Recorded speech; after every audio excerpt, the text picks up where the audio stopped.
السلام علیکم ناظرین، آپ دیکھ رہے ہیں یوٹیوب چینل. میں ہوں ابو بکر فاروقی. آج میں آپ سے ایک بہت ہی انٹرسٹنگ موضوع پر بات کرنا چاہ رہا ہوں. قرآن کے حوالے سے ہم یہ بات بہت اچھی طرح بطور مسلمان جانتے ہیں کہ یہ وہ کتاب ہے جس میں ہمارے لیے ہدایت ہے، جو ہمارے لیے گائیڈنس کے راستے کھولتی ہے، جو ہمیں زندگی کا مقصد سمجھاتی ہے اور جو ہمیں زندگی کا طریقہ سمجھاتی ہے. لیکن اس میں آپ نے غور کیا ہے کہ بہت سارے واقعات انبیاء کرام کے اور بہت سے لوگوں کے واقعات اللہ تعالیٰ نے اس میں بیان فرمائے ہیں. اور اللہ نے یہ جو واقعات قرآن میں بیان کیے ہیں، حضرت موسیٰ علیہ السلام کے واقعات ہیں، حضرت آدم علیہ السلام کا کریشن کا واقعہ ہے، پھر حضرت یونس علیہ السلام کا واقعہ، پھر حضرت یوسف علیہ السلام کا واقعہ ہے. بہت سے واقعات اللہ تعالیٰ نے قرآن میں بیان فرمائے ہیں. حضرت عزیر علیہ السلام کا واقعہ ہے. یہ سارے واقعات اللہ نے جو بیان کیے ہیں، یہ صرف سبق آموز قصے کہانیاں نہیں ہیں، نعوذ باللہ. کیونکہ قصے کہانیوں کا جو لفظ استعمال کیا جاتا تھا نا، وہ کفار کی جانب سے کیا جاتا تھا. وہ کہتے تھے کہ قرآن میں جو واقعات ہیں یہ تو بیسیکلی قرآن میں پچھلے لوگوں کی کہانیاں ہیں. اساطیر الاولین، قالوا اساطیر الاولین. وہ کہتے تھے کہ اس میں کوئی ایسی بات تو ہے نہیں، یہ تو کہانیاں ہیں اور ان کہانیوں کا ہماری زندگی سے کوئی خاص تعلق نہیں ہے. یہ ان کی سوچ تھی. ہم الحمدللہ مسلمان ہیں. ہماری سوچ بھی اگر یہ ہو کہ قرآن کے اندر کہانیاں ہیں پچھلے لوگوں کی اور ہسٹوریکل ریکارڈ ہے، اور ہمیں بتا دیا گیا ہے کہ پچھلے لوگ کیسے زندگی گزارتے تھے، یہ اس لیے یہ بات مینشن ہے، تو یہ ہماری بہت بڑی بھول ہے. قرآن میں جتنے کے واقعات انبیاء کرام کے بتائے گئے ہیں، وہ سارے کے سارے واقعات ہماری زندگیوں سے ڈائریکٹ تعلق رکھتے ہیں. ہم اپنی زندگیوں کو بہتر کر سکتے ہیں اگر ہم ان واقعات سے سبق لیں، اور سبق لینے کے ساتھ ساتھ اس کو ہم ان واقعات کو پہچانیں، ان واقعات کے اندر اتریں. مثال کے طور پر آپ کوئی ڈرامہ یا مووی دیکھتے ہیں جو کہ آپ کی لائف سے ریلیٹ کرتی ہو اور جو آپ کو نئے کانسیپٹ سمجھاتی ہو، نئے طریقے سمجھاتی ہو، نئے آئیڈیاز دیتی ہو، تو آپ کی زاویہ نگاہ میں فرق پڑ جاتا ہے. آپ اس سے ایک اچھا سبق بھی لے سکتے ہیں، اور آپ اپنی زندگی میں، کیونکہ وہ ریلیونٹ ہوتی ہے چیز، تو آپ اس کا استعمال کرتے ہوئے آپ اپنی زندگی کو بہتر کر سکتے ہیں. قرآن کے سارے واقعات کا مقصد جو ہے وہ انسان کو امپاور کرنا ہے. انسان کو مختلف سچویشنز اللہ تعالیٰ نے بتائی ہیں. حضرت موسیٰ علیہ السلام کی مثال کے طور پر جو سچویشن بتائی گئی ہے کہ وہ مصر سے جب وہ وہاں سے نکلے پناہ لینے کے لیے، ان کے پاس کچھ نہ تھا اور اللہ تعالیٰ سے وہ دعا کر رہے تھے کہ یا اللہ میرے لیے آسانی کر. یہ ساری آپ کی زندگی سے تعلق رکھتی ہے. دیکھیں حضرت یوسف علیہ السلام کا واقعہ ہے، وہاں جیلسی کا جو تذکرہ ہے، بھائیوں کی جیلسی میں اس کو کیسے ڈیل کرنا ہے، اس کو اس سچویشن سے کیسے نکلنا ہے. اور ایک انبیاء کی جو اپروچ ہوتی ہے اللہ تعالیٰ کی طرف سے، کیونکہ وہ گائیڈڈ ونز ہوتے ہیں، کیونکہ وہ رہنمائی کرنے والے ہوتے ہیں، جو ان کا فیصلہ ہوتا ہے، جو وہ سچویشن کو ریڈ کرتے ہیں اور پھر اس سچویشن کے مطابق اس سچویشن کو ڈیل کرتے ہیں. یہ ساری چیزیں ہم نے قرآن کے ان واقعات سے سیکھنی ہے، تبھی تو ہم ایک میچور شخص بن پائیں گے. اور میچورٹی جو ہے وہ آپ جتنی آپ کو ایکسپیرینس سے ملتی ہے نا، ایکسپیرینس تو آپ کو چاہیے ہی ہوتا ہے میچورٹی کے لیے، تجربہ آپ کو بہت زیادہ ضرورت ہے اس کی، مگر اس کے ساتھ ساتھ وہ جو قرآن کے الفاظ کو آپ سمجھ کر آپ اس سے جب آپ سیکھتے ہیں تو آپ خزانہ حاصل کر لیتے ہیں، ایک حکمت کا خزانہ. ان ادر ورڈز یہ حکمت کی باتیں ہیں ساری. اگر آپ چاہتے ہیں کہ آپ 30 سال کی عمر میں 60 سال کے شخص والا آپ کے اندر میچورٹی کا لیول آ جائے، مطلب آپ ہوں جوان لیکن میچورٹی اتنی ہو کہ باتوں کی گہرائی تک پہنچ جائیں، تو آپ قرآن کا مطالعہ کریں. آپ کو اللہ تعالیٰ اتنا انٹلیکٹ دے گا، آپ کو اللہ تعالیٰ اتنی وزڈم دے گا، اتنی حکمت دے گا کہ آپ ایسی بات کر سکیں گے جو لوگوں کے وہم و گمان میں بھی نہ ہوگا کہ یہ اتنی سی عمر میں یہ بندہ یہ بات کر سکتا ہے. لیکن وہ ہوگا کیا؟ وہ اللہ تعالیٰ کی کتاب پڑھنے سے آپ کو علم آئے گا، حکمت آئے گی.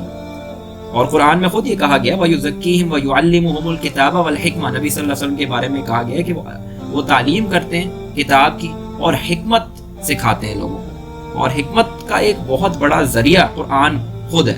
قرآن جو اللہ تعالیٰ نے نازل کیا ہے یہ حکمت کا ذریعہ، اور اس میں جو انبیاء کے واقعات ہیں خاص کر کے جس پہ میں آج بات کر رہا ہوں، وہ بہت ضروری ہیں. آپ سائیکالوجی کو سمجھیے، حضرت سلیمان علیہ السلام کی سائیکالوجی کو سمجھیے کہ وہ کیسے ڈیل کر رہے ہیں ایک ملکہ سے، جو کہ ایک عورت حکمران ہے، جو کہ ملکہ دا کوئین آف شیبہ کہتے ہیں اسے، یا ملکہ سبا جو ہے، جب اس سے وہ ڈیلنگ کر رہے ہیں، معاملات کر رہے ہیں اس کے ساتھ، اس کو لیٹر لکھ رہے ہیں اور وہ رسپونڈ کر رہی ہے، اور وہ کیا سائیکولوجیکل ٹیکٹکس یوز کر رہی ہے، اور یہاں سے حضرت سلیمان علیہ السلام کیا ٹیکٹکس یوز کر رہے ہیں. پھر حضرت یوسف علیہ السلام کے واقعے میں جب وہ آگے مصر میں بیچ دیے جاتے ہیں غلام بن کر، تو آگے زلیخا کیا ٹیکٹکس یوز کر رہی ہے، حضرت یوسف علیہ السلام کاؤنٹر کیسے کر رہے ہیں ان چیزوں کو. یہ سائیکالوجی ہے ساری، یہ آپ کی اور میری ذات سے ریلیٹڈ ہے. صحیح فیصلہ لینا، ایسا فیصلہ لینا جو فیوچر میں آپ کو ہیلپ آؤٹ کرے، جو کہ وقتی نہ ہو، جس کا امپیکٹ آپ کی زندگی بدل دے. جو آپ کو زندگی میں ہیلپ آؤٹ کرے، ایسے فیصلے لینے کے لیے آپ کو ان انبیاء کرام کی سچویشن میں اپنے آپ کو اتارنا پڑے گا. اور وہ تب ہوگا جب آپ ان کے واقعات پڑھیں گے، جب آپ ان کی ریئل لائف کو سمجھیں گے کہ یہ کن حالات میں بھیجے گئے تھے اور یہ کن مشکلات مصیبتوں سے گزرے ہیں، اور انہوں نے کیسے ان مشکلات اور مصیبت کا سامنا کیا ہے، کون سے ایسے چیلنجز تھے جن کا انہوں نے جواب دیا ہے، کیسے دیا ہے، کس طرح کے فیصلوں میں، کس طرح کی سچویشنز میں کس طرح کے فیصلے لیے ہیں. یہ چیزیں آپ کے لیے سمجھنا بہت ہی ضروری ہے. اسی وجہ سے اللہ تعالیٰ نے ہمیں بار بار بہت سے انبیاء کرام کے واقعات قرآن میں بیان کیے ہیں کہ اپنے آپ کو اس سائیکالوجی کو سمجھو، اس دور کو سمجھو، ان حالات کو سمجھو جن میں وہ اللہ کے نبی تھے. جیسے مثال کے طور پر خواتین کے لیے حضرت مریم علیہ السلام کا واقعہ ہے قرآن کے اندر، سورہ مریم کے اندر یہ واقعہ بیان کیا گیا ہے. تو آپ سائیکالوجی کو سمجھیے کہ آپ جو لوگ سمجھتے ہیں کہ ہمارے ساتھ زندگی میں بہت خراب واقعہ ہو گیا، ہماری بڑی مشکل آ گئی، ہمیں بڑی پریشانی آ گئی، زندگی جو ہے وہ رک گئی، لائف کہیں ایٹ اے اسٹینڈ اسٹل، اور لوگ جناب اس پہ بہت باتیں کرتے ہیں. آپ سورہ مریم پڑھیں کہ اس سے زیادہ تکلیف پریشانی کسی اور کی زندگی میں کیا آ سکتی ہے جو انہوں نے فیس کی وہاں پر. ایک اتنا بڑا چیلنج جو انہوں نے فیس کیا، بہتان کا چیلنج، اور پھر تہمت اتنی شدید لگائی گئی، اور پھر اس کے بعد وہ جو تکلیف اور سائیکولوجیکل ٹارچر ہے اس کو کیسے آپ نے ڈیل کرنا ہے. اگر آپ کی زندگی میں کہیں پر آپ سائیکولوجیکل ٹارچر کا شکار ہو رہے ہیں، آپ لوگوں کی باتیں سن رہے ہیں، تانے سن رہے ہیں، تو آپ کو ان واقعات کو پڑھنے کے بعد آپ کو یہ بات نمبر 1 ریئلائز ہو جاتی ہے کہ دیکھیں اللہ رب العزت ہے. جیسے اللہ انبیاء کو گائیڈ کر کے نکالتا ہے، آپ کو بھی نکالے گا، لیکن اس کے لیے آپ کو سرٹن اسٹریٹجیز فالو کرنی پڑیں گی، کچھ اقدامات کرنے پڑیں گے، کچھ فیصلے لینے پڑیں گے، کچھ نظریات آپ کو فالو کرنے پڑیں گے، کوئی سوچ اپنے اندر پیدا کرنی پڑے گی، کچھ اپنے آپ کو بدلنا ہوگا، کچھ اپنے لیے کرنا ہوگا. یہ ساری چیزیں کیسے آپ میں پیدا ہوں گی جب آپ کو پتہ ہی نہیں ہے کہ حضرت یوسف علیہ السلام نے کیا کیا تھا، حضرت مریم علیہ السلام کی کیا اپروچ تھی، حضرت عیسیٰ علیہ السلام کی کیا اپروچ تھی، اور حضرت محمد صلی اللہ علیہ وسلم کی کیا اپروچ تھی. بہت سی سچویشنز کے اندر، جنگوں کے اندر کیا اپروچ کی جاتی تھی. یہ ساری چیزیں جو ہے یہ آپ کو نبیوں کے واقعات سے ملیں گی کہ آپ نے سائیکولوجیکل لیول کے اوپر لوگوں کو کیسے ڈیل کرنا ہے. یہ تو میں ایک ایسپیکٹ سے بات کر رہا ہوں، سائیکالوجی. اس کے علاوہ معاشیات سے لے کر حکمت عملی، ہر طرح کی زندگی میں پلاننگ، کریئرز اور ہر چیز، ایون شادی، یہ ساری چیزیں آپ کو انبیاء کرام کے واقعات میں آپ کو ملیں گی، اور آپ ان کی سچویشنز کو دیکھتے ہوئے انڈرسٹینڈ کر سکتے ہیں کہ یہ لائف میں ایک میچور شخص جس کو اللہ تعالیٰ نے وزڈم دی ہے، جس کو فیصلہ سازی اور صحیح فیصلہ لینے کی حکمت کی طاقت اللہ نے اسے عطا کی ہے، اس نے ایسی سچویشن میں کیا فیصلہ کیا تھا، اور آپ نے اس سچویشن میں پڑھنا ہے کیونکہ آپ کی لائف میں یہ ساری سچویشنز آئیں گی. سیڈکشن بھی ہوگی آپ کے لیے جناب، اور آپ ہر طرح کی چیلنجز میں بھی پڑیں گے، لوگ آپ کے خلاف سازشیں بھی کریں گے، پلاننگز بھی کریں گے، جیلسی کا بھی آپ نے شکار ہونا ہی ہونا ہے کسی نہ کسی سطح پر. یہ ساری چیزیں کہیں نہ کہیں آپ کی لائف میں آئیں گی، پھر آپ نے ان کو کیسے ڈیل کرنا ہے. آپ کے لیے چوائس اوپن ہے. اگر آپ نے قرآن پڑھا ہوا ہے، اگر آپ سمجھتے ہیں قرآن کے ان واقعات کو آپ نے پڑھا ہوا ہے، تو آپ سائیکولوجیکلی بہت زیادہ ایڈوانسڈ ہوں گے. آپ بہت جلدی تیار ہو جائیں گے سارے معاملات کو فیس کرنے کے لیے، اور ان ساری سچویشنز کو اسیس کر کے اچھا سا رسپانس بنا کر آپ اپنا اس کو ڈیل کر سکتے ہیں. لیکن اگر آپ نے قرآن نہیں پڑھا ہوگا تو آپ کو ایک لمبے پروسیس میں پڑھنا پڑے گا. وہ پروسیس کیا ہوگا؟ آپ کو بہت زیادہ سیکریفائس کرنی پڑے گی، بہت زیادہ آپ کو نقصان بھی اٹھانا پڑے گا. بعض اوقات آپ جلدی میں فیصلے لیں گے، غلط لیں گے. جذبات کو کنٹرول کرنا، اپنے جذبات کو خود پر حاوی نہ ہونے دینا، یہ ساری اسٹریٹجیز، یہ ساری ان واقعات سے پتہ چلیں گی. اسی لیے بہت ضروری ہے کہ قرآن کو اگر تو آپ عربی میں پڑھ سکتے ہیں تو وہ تو بہت اچھی بات ہے کہ آپ ڈائریکٹ قرآن کو سمجھ سکیں. لیکن اگر آپ عربی کو نہیں بھی پڑھ سکتے تو آپ ایٹ لیسٹ ٹرانسلیشنز، کوئی ترجمے سے قرآن کو پڑھ لیں، قرآن کا ترجمہ پڑھنا شروع کر دیں، اور خاص کر کے ایسی صورتوں سے آپ شروع کریں جو انبیاء کرام کے واقعات پر مبنی ہیں. حضرت شعیب علیہ السلام ہیں، حضرت یوسف علیہ السلام ہیں، اور اس کے علاوہ انبیاء کرام کے علاوہ اور بھی جو بہت سے واقعات ہیں، کیونکہ ہمارا ایمان ہے سب کے سب سچے ہیں. اصحاب کہف کا واقعہ، ایک ظالم بادشاہ سے بچ کر کیسے وہ پہاڑی کی طرف گئے، اور کس طرح وہ ایسے ایک معاشرے کا شکار، ایک ایسے معاشرے میں پھنس گئے تھے جو سارا کا سارا معاشرہ کفر پر آمادہ تھا، اور وہ اجنبی لوگ سمجھے جا رہے تھے وہاں پر، اور وہاں سروائیول ان کا مشکل ہو گیا تھا. آپ یقین جانیں کہ جس طرح ہم آگے بڑھ رہے ہیں، دور اب اسلام کو فالو کرنا ایسے ہی ہوتا جا رہا ہے. نبی صلی اللہ علیہ وسلم کی حدیث ہے کہ glad tidings to the strangers، جو اس وقت کے strangers ہوں گے جو اسلام کو فالو کر رہے ہوں گے پریکٹیکلی، لوگ ان کو ویئرڈ سمجھیں گے، ان کو stranger سمجھیں گے کہ یہ کیا کر رہے ہیں، کیونکہ برائی تو عام ہوتی جا رہی ہے. اسلام نمبرز میں گرو کر رہا ہے الحمدللہ، لیکن ہماری جو اسلام کے اوپر چلنے کی جو ہماری پاور ہے وہ ہماری کم سے کم ہوتی جا رہی ہے. تو ہم اس بات کو سمجھیں کہ ہم نے قرآن کو، اس کے واقعات کو صرف کفار کی طرح وہ والا ہم اپنے آپ کو مسلمان کہتے ہیں، لیکن ہم نے جو اپروچ اپنائی ہوئی ہے اللہ معاف کرے کہ ہم کہہ دیتے ہیں کہ جی اس میں کہانیاں قصے ہیں، ٹھیک ہے جی کبھی پڑھیں گے، وقت ملا تو سٹوریز تو لٹریچر ہے. یہ لٹریچر نہیں ہے، صرف یہ اللہ تعالیٰ کا کلام ہے. یہ اس لیے آپ نبی صلی اللہ علیہ وسلم پر نازل ہوا ہے کہ آپ اسے پڑھیں اور اپنی سچویشن کو اسیس کریں کہ آپ کون سے کس جگہ پہ آپ پھنسے ہوئے ہیں، کدھر سے آپ کیسے نکلیں گے اس سچویشن سے. بہت سے انبیاء کرام کی سچویشن جو ہے وہ زندگی میں آپ کی سچویشن سے ریلیٹ کرتی ہوگی. آپ کا کام ہے کہ آپ پڑھیں، آپ انڈرسٹینڈ کریں، سمجھیں، اور آپ پھر اپنا فیصلہ لیں اس حساب سے کہ اب آپ کو لائف میں کیا پلاننگ کرنی چاہیے، کیونکہ قرآن آپ کو گائیڈ کرے گا.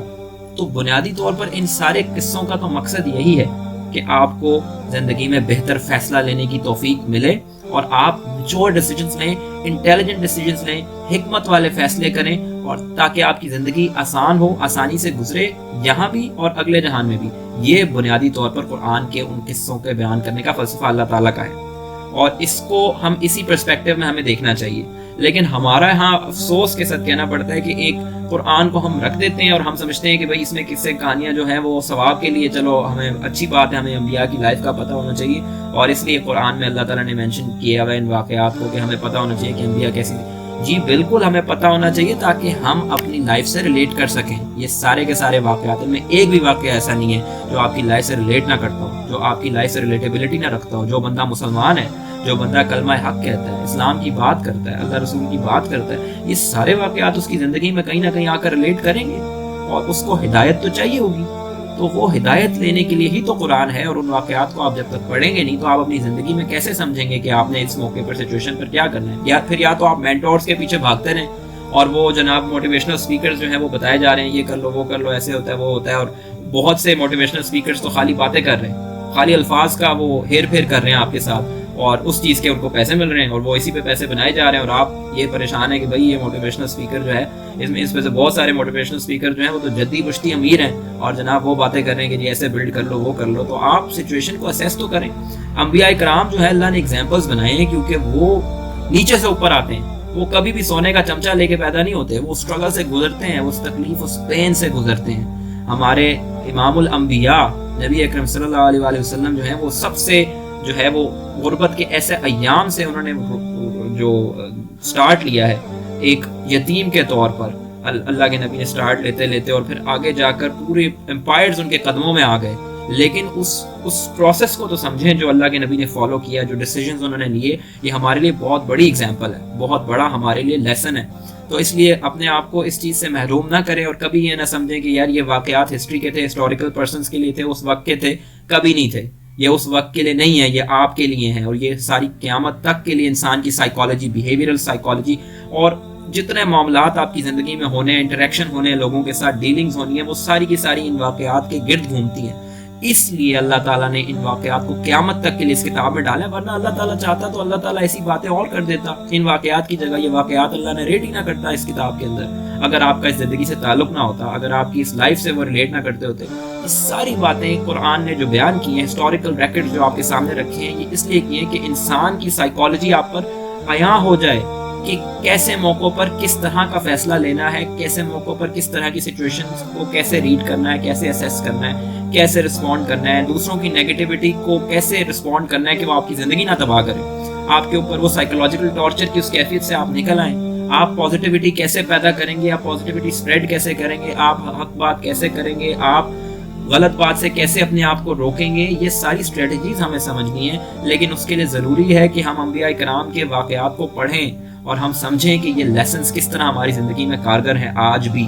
ورنہ اگر ہم وہی اپروچ پر رہیں گے جو ابھی ہماری نظر آ رہی ہے کہ یہ کہانیاں ہیں، نعوذ باللہ یہ واقعات ہیں، ہمارا کوئی کہتا تو یہ نہیں ہے کہ یہ کہانیاں ہیں، ان کا کوئی نہیں، لیکن جو ہماری اپروچ ہے بطور من حیث القوم کہ ہم نے قرآن کو سمجھا ہے کہ ہمارے اس میں بس سبق آموز قصے ہیں، سبق آموز قصوں سے آپ کو نکلنا ہوگا، یہ اساطیر الاولین والی اپروچ سے آپ کو نکلنا ہوگا کہ یہ قصے ہیں، بس اس کو آپ کو پڑھنا ہے، آپ نے اس کو سمجھنا ہے، اور آپ نے اس سے اپنی زندگی کو ریلیٹ کرنا ہے، اور یہ ریلیٹ کریں گے تبھی آپ جو ہے وہ بہتر فیصلے لے پائیں گے. ورنہ پھر آپ جو ہے وہ ساری زندگی یہی کہتے رہیں گے کہ یہ کیا کر دیا زندگی میں، وہ کیا کر دیا، اور جب لائف جو ہے وہ 50-60 سال آپ گزار چکے ہوں گے تو آپ یہی کہہ رہے ہوں گے کہ زندگی کا کیا ہے، پوری زندگی ضائع ہی کی ہے.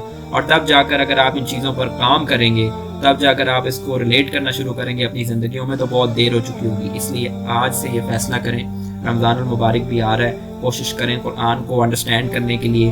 ڈائریکٹ اگر آپ انڈرسٹینڈ نہیں بھی کر پا رہے، بیسک لیول کے اوپر آپ تراجم تو پڑھ سکتے ہیں اردو زبان میں۔ اگر آپ کو انگلش ایزی لگتا ہے تو آپ انگلش کے اندر ترجمہ جو ٹرانسلیشنز پڑھنا شروع کر دیں، اور سٹارٹ کریں انبیاء کرام کے ان واقعات سے، ریلیٹ کریں اپنے آپ کو ان واقعات سے، اور سمجھیں کہ یار سائیکالوجی کا کون سا درس یہاں پر مجھے مل رہا ہے، پبلک ڈیلنگ کا کون سا لیسن مجھے یہاں مل رہا ہے۔ تو یہ سارے کے سارے آپ چیزیں نوٹ کریں، اپنے آپ کو امپاور کریں، اور پھر زندگی میں آپ لیڈرشپ کے اس مقام پر اللہ آپ کو فائز کرے گا جب یہ سارے خزانے آپ کے پاس ہوں گے۔ ورنہ یہی ہے کہ ہم زندگی میں بہت دیر کر دیں گے، اور جب ہم یہ چیز جا کر سمجھیں گے تو پھر ہم اپنے بچوں کو، اپنے پوتوں کو یہ لیسنس دے پائیں گے، ورنہ اپنی زندگی میں تو ہم اس کو لگا نہیں پائیں گے، فائدہ نہیں اٹھا پائیں گے۔ تو آگے بڑھنا ہے زندگی میں، اگر کچھ بہت بڑا اچیو کرنا ہے تو پھر انبیاء کو ایگزامپل بنانا ہے اور اس ایگزامپل پر چلنا ہے۔ انشاءاللہ اسی صورت میں ہمارے لیے نجات ممکن ہے، اور دوسری صورت میں آپ کو پتہ ہے یہ ایک نقصان دہ بات ہے۔ تو انشاءاللہ اگلی کسی ویڈیو میں آپ سے ملاقات ہوگی، تب تک کے لیے اپنا خیال رکھیں۔ اللہ حافظ و ناصر۔